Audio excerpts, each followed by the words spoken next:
Have you ever struggled with relationships? Have you ever drifted apart from a friend, had misunderstandings with family, or felt awkward in a workplace relationship? When these situations arise, we often wonder, why do I struggle to build good relationships? Today, I want to talk about the reasons behind this and explore the important aspects of relationships that we often overlook.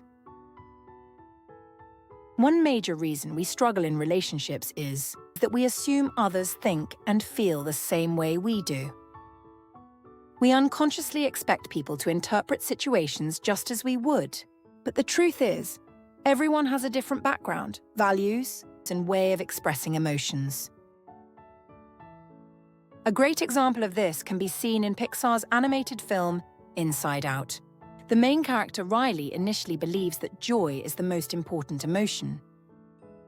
However, as the story progresses, she realizes that sadness is also a necessary emotion, helping her grow and form deeper connections with others.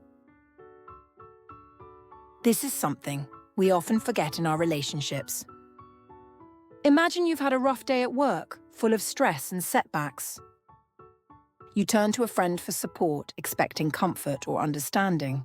But instead of sympathy, they respond with, "That's nothing. I've been swamped too."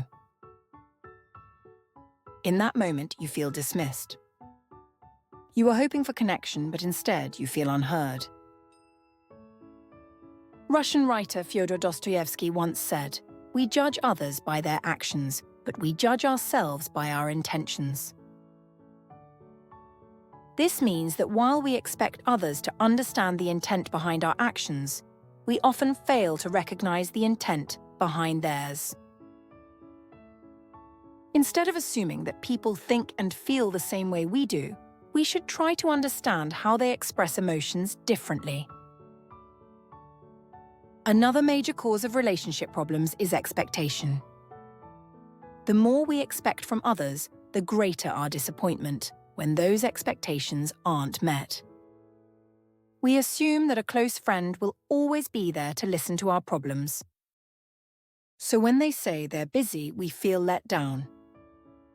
We assume that family members will naturally understand our feelings. So when they react indifferently, we feel hurt.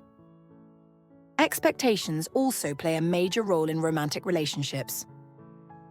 At the beginning, partners shower each other with attention. Every message feels exciting, every moment together is special. But as time passes, comfort replaces novelty, and attention shifts toward work, personal goals, or routine life. It's a natural transition, yet many interpret it as a sign of fading love. Why don't they text as often? Do they care less than before? But in reality, relationships evolve, and love isn't always measured by the frequency of messages or grand gestures. It's reflected in quiet consistency and mutual respect.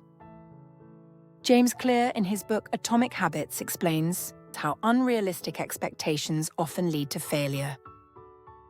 Many people start a diet with the goal of losing 10 pounds in a month. When they check the scale after a month and don't see the expected results, they become discouraged and give up. Relationships work the same way. We think if they truly care about me, they should understand me. But when our expectations aren't met, we feel disappointed. Psychologist Albert Ellis once said, "Expectations often lead to frustration. If we can manage our expectations, we can avoid unnecessary disappointment."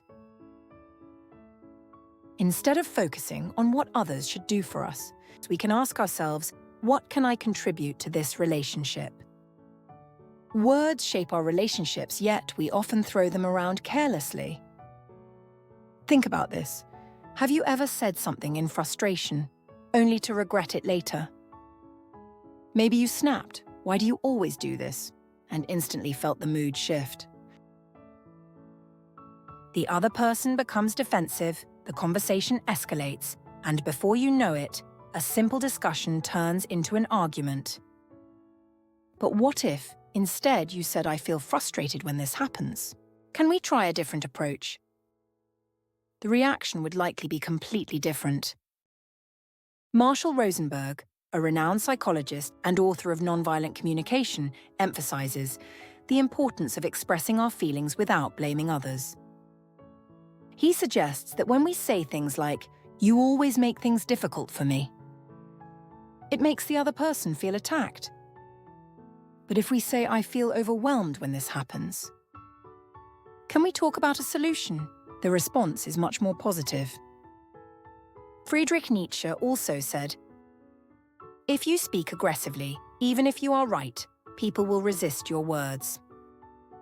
How we say something can be just as important as what we say. Another key aspect of relationships is maintaining the right amount of distance. While we often believe that being close to someone means sharing everything, too much closeness can sometimes lead to tension and misunderstandings. The Courage to be Disliked, a book based on Adlerian psychology, presents a powerful concept: separation of tasks. It suggests that we are not responsible for how others perceive us or react to us. Imagine you say no to a favor and the other person gets upset. Is their disappointment your responsibility? Adler would say no. You are responsible for your own choices.